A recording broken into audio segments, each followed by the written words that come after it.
దేశాన్ని కుదిపేసిన Delhi liquor scam లాగే ఏపీలో జరిగిన మద్యం కుంభకోణంపై చట్టం తన పని తాను చేసుకుపోతోందన్నారు ఏపీ బీజేపీ అధ్యక్షుడు మాధవ్. ఢిల్లీలో బీజేపీ పెద్దలతో భేటీ అనంతరం ఏపీలో రాజకీయ పరిణామాలపై ఆయన స్పందించారు.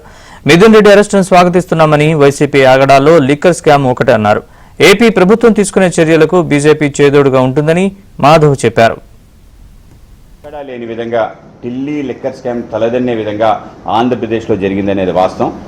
విచ్చలవిడిగా ఒక సింగిల్ సోర్స్ నుంచి దాన్ని ఏ విధంగా తీసుకొస్తారు, ఏ విధంగా వాటి రేట్ల విషయంలో కానీ, అలాగే షాప్స్ వితరణ కానీ, క్యాష్లో అమ్మకం కానీ, ఇలా అనేక విషయాలను ఒకటి కాదు, ఎంప్లాయ్మెంట్ కూడా దాంట్లో వేసిన ఎంప్లాయీస్ విషయంలో కూడా ఈ విధంగా అన్ని విషయాల్లో కూడా ఒక వ్యవస్థీకృతంగా జరిగిన ఓ పెద్ద అవినీతిగా మేము భావిస్తున్నాం. కనుక ఏదైతే మిథున్ రెడ్డి గారిని అరెస్ట్ చేశారో వాటిని స్వాగతిస్తున్నాం. తప్పనిసరిగా రాష్ట్ర ప్రభుత్వం తీసుకున్న చర్యలకి మేము చేదోడుగా ఉంటాం. ఆ విధంగా లిక్కర్ స్కామ్ ఢిల్లీ ఏ విధంగా రాజకీయ కుదిపేసిందో ఆమ్ ఆద్మీ పార్టీ కానీ, బీఆర్ఎస్ని కానీ, తప్పనిసరిగా ఈ వైసీపీ చేసిన ఆగడాల్లో అనేక రకాల్లో లిక్కర్ స్కామ్ కూడా ఒకటి. ఆ విధంగా దానికి తగిన విధంగా ముందుకెళ్తుంది. దాంట్లో మేము దూకుడుగా వ్యవహరించాల్సిన లేకపోతే ఇంకోటి మాట్లాడాల్సిన అవసరం లేదు. ఆ విధంగా చట్టం తన పని చేసుకోవడం వెళ్ళటం, మేము ఆ విధంగానే మాట్లాడటం. మా స్టాండ్ అయితే తప్పనిసరిగా ఎవరైతే ఈ స్కామ్స్టర్స్ వాళ్ళందరినీ కూడా చట్టపరంగా చర్యలు తీసుకోవాలని కోరుతున్నాం.